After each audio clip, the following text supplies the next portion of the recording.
Coming up on WUTV, we take a look into the cause of a fight that went viral on social media. Then we have details on a new housing policy on campus. WUTV starts now.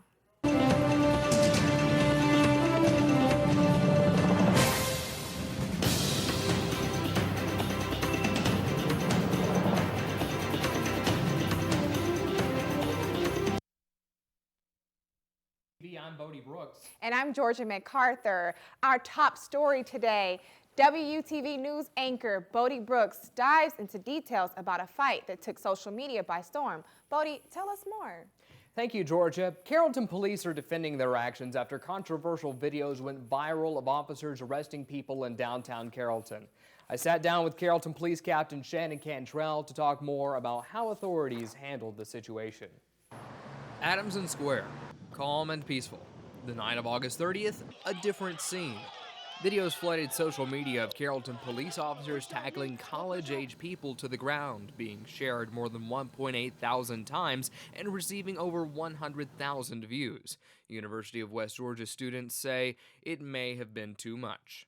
Violence to me is never the first answer. I think it should be let's talk about it, separate people. Some of that was unnecessary, but it was a crazy night. I understand where the cops coming from. Carrollton Police Captain Shannon Cantrell argues the videos on social media don't show the full story. And now that you've showed me this, I'm seeing the exact same thing on the officers' videos, just from a different point of view. Cantrell explained officers were responding to a group of girls fighting outside of the Irish Bread pub when things escalated. Another scuffle broke out and officers were forced to contain a highly agitated crowd. In total, 12 people arrested. Most of the people arrested were people that they had given several opportunities to leave. Been told to disperse, they wouldn't disperse. They would in turn around and either act aggressive toward the officer or begin to cuss at the officer.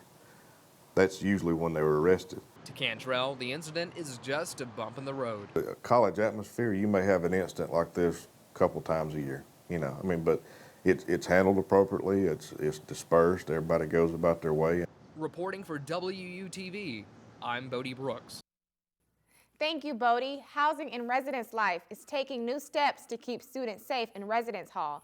WTV reporter Tariana Wingate has the details. Students living on campus can expect stricter rules when it comes to guests and security. Stephen Whitlock, Director of Housing and Residence Life, is taking new measurements to implement these new policies. Well, our residents have asked for awareness that guests were registered, and it has been a priority of the university to respond to that. We have increased our response to weekly patrols. I shouldn't say weekly patrols, let me say daily patrols of the residence halls. And we've also increased our number of security cameras around the residence halls to be able to monitor and respond to areas of concern. The department is working hard along with campus police to maintain student safety.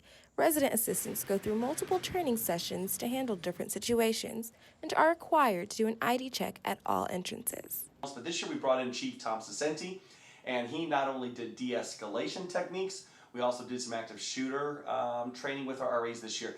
The number of incidents are already lower than they were in the last year. Reporting for WTV, I'm Tariana Wingate. No more late night snacks. Dine West is changing its hours for East Commons. In a stark contrast from previous years, East Commons will be open from 7 a.m. to 1 a.m. instead of 24 hours a day. Next on WUTV, UWG police are upgrading their methods to keep students safe. And later, see the devastation that Hurricane Florence has caused on the Carolinas and how locals are lending a helping hand. We'll see you after the break. Can I tell you a cat joke? Just kidding. Why did the girl ask the mushroom to dance?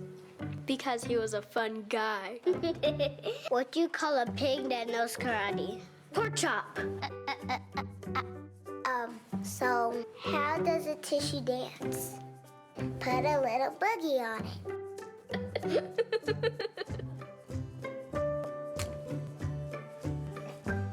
Bye-bye. Hi. Hoping for a crisp breeze to help keep you alert. Oh, he took a sip of water too. That'll probably help. You were probably gonna turn down the radio too, so you could focus. right? Probably okay isn't okay. Right. If you see a warning sign, stop and call a cab, a car, or a friend. I think the water line is what really drove it home. I blew on him. Carroll County Board of Education is investing over $1 million to upgrade its security measures across the district. WTV reporter Ashley Russell explains. The Carroll County Board of Education voted to invest over $1 million to upgrade security measures across the district. The funds will be used for things such as access controlled doors and the overall hardening of all campuses. Carroll County School System is partnering with locally owned business Security Solutions to begin the project immediately. Director of Partnerships and Communication, Charity Aaron, says the work for this project continues an effort from the district to focus on safety in all Carroll County schools. State-of-the-art cameras were installed across all campuses last year, and the district recently hired a security coordinator to assist with the implementation of additional safety measures. The project is scheduled to be completed by spring of 2019. Reporting for WUTV, I'm Ashley Russell. UWG is also upping their security technology with the release of the new LiveSafe app. The app features a safety map, tip line, resources such as victim assistance, and emergency options including calling 911 or university police.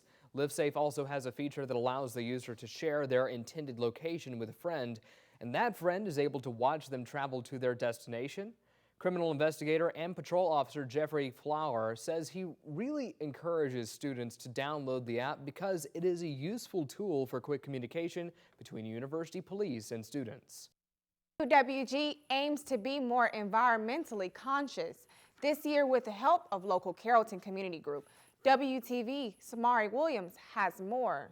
The University of West Georgia is going green with community environmental group Solar Rouse Carrollton and promoting sustainability and solar power across the city and on campus. Since 2014, UWG is committed to sustainable growth and solar power. Dr. Hannah Gerhard, director of the Center of Sustainability in the school, are working to make solar more affordable in Carrollton by participating in the group's bulk purchasing program. And then the idea is to set out a bid in which you take one particular company that will supply the solar panels, and they get all of the work, and by getting so much work they come down in price, and so the more people you sign up, the cheaper it gets. UWG received a Bronze Star rating after a sustainability assessment 3 years ago. The Sustainability Council is shooting for a higher score this time. Reporting for WUTV, I'm Samara Williams. Hurricane Florence ravaged parts of North and South Carolina when she made her way up the East Coast last month. Now local Carrollton County residents are lending a helping hand to those affected by the storm. Waters from Hurricane Florence are still rising in the Carolinas. New video shows neighborhoods underwater between hard-hit towns of Kanetucket and Bladensboro, North Carolina. Local residents in Bladensboro, North Carolina sent in footage of their community and neighborhood. A local Carrollton company is teaming up with volunteers by having a Hurricane Florence disaster relief drive. Southwire calls their efforts Project Gift. Then, after you've seen the devastation, nearly 1 million people without power, so many people that are just, they've either lost everything or they've completely flooded the first floor of their homes.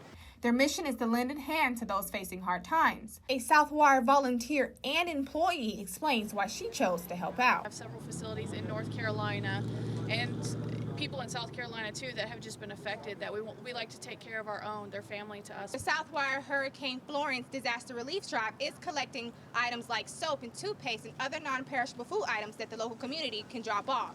Reporting for WTV, I'm Georgia MacArthur. While many people are still picking up from the pieces from Hurricane Florence, others are just now surveying the damage done by Hurricane Michael. I'll let you know how Georgia was affected and if you will see any more rain for your weekend. Keep it here. Your 7-day forecast is just around the corner.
Good afternoon, everyone. I'm Story Mizell here with your weekly WTV forecast.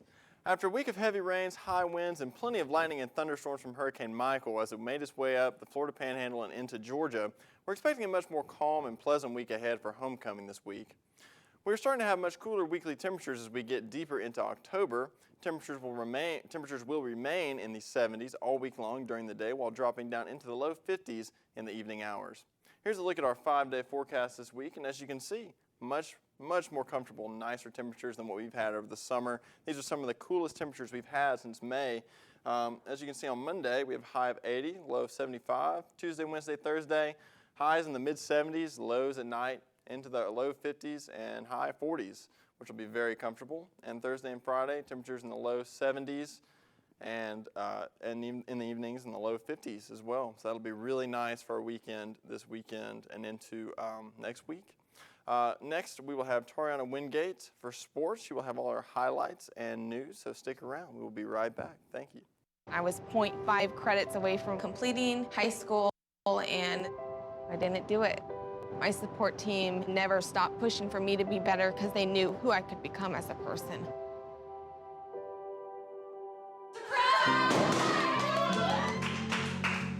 I've been given an opportunity, and I'm just thankful for it. Find free adult education classes near you at finishyourdiploma.org. Can I tell you a cat joke? Just kidding. Why did the girl ask the mushroom to dance? Because he was a fun guy. What do you call a pig that knows karate? Pork chop. So how does a tissue dance? Put a little boogie on it.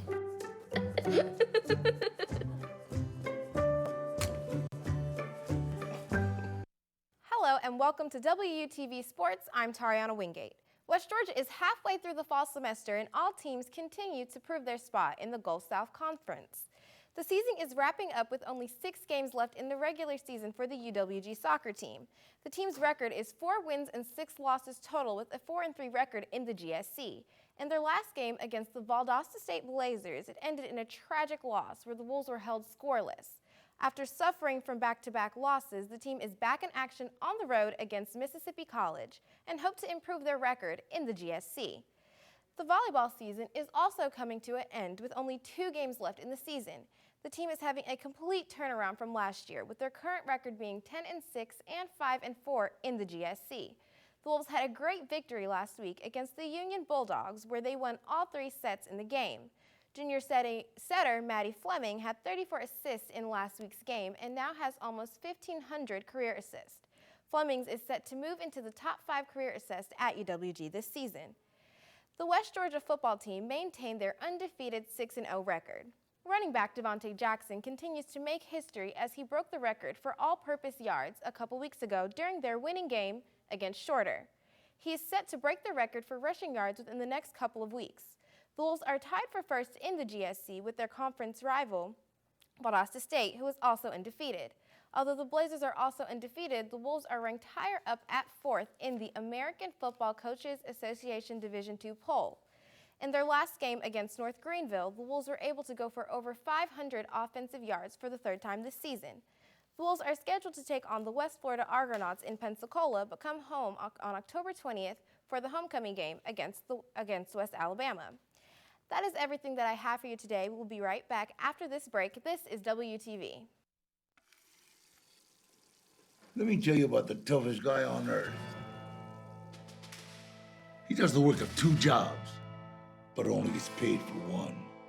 He's tough enough to feed the man that gave him a lifetime of nourishment. He has the crazy strength to lift the man that raised him up without even flinching. That's right. No employee of the month bonus check here. This guy, no, this warrior, will always be by his father's side, even if his dad will hardly remember. Good luck finding a gym to train for that. If this guy isn't the toughest guy on the planet, then I don't know who is. Caregiving is tougher than tough. Find the care guides you need at aarp.org/caregiving. The UWG 2018 homecoming is next week, and this year's homecoming is sure to be a magical one. That's right, Georgia. This year's theme is Once Upon a UWG. It's all about creating an enchanting and spellbinding experience for students, faculty, staff, and alumni as they make their way back to the PAC. There are several events going on all next week for you to participate in. A-Day is on Thursday, October the 18th. The Homecoming Glow Parade is also on Thursday. The parade begins at 7:30 and the route will go from the Z6 to Greek Village. The Presidential 5K will be on Friday, October the 19th, starting at 6 p.m. and a pep rally and bonfire will be held Friday night in Love Valley starting at 7. And of course, be sure to come out and support your Wolves on Saturday at 2 o'clock as they take on the West Alabama Tigers. I know I'm excited about an explosive homecoming this year, aren't you, Georgia? Me too. I love the theme, Once Upon a Homecoming, because it's definitely, my reign has ended. It's my senior year, the last 4 years at UWG. That's so I'm right. excited. Got to make this one count. Yes. That's all the news we have for you today here on WUTV. Remember to watch us on Channel 13.1 on campus and Channel 180 off campus. To keep up with the latest news, weather, and sports, follow us on Twitter at WUTV or like us on our Facebook page. Thank you for watching WUTV. We'll see you next time.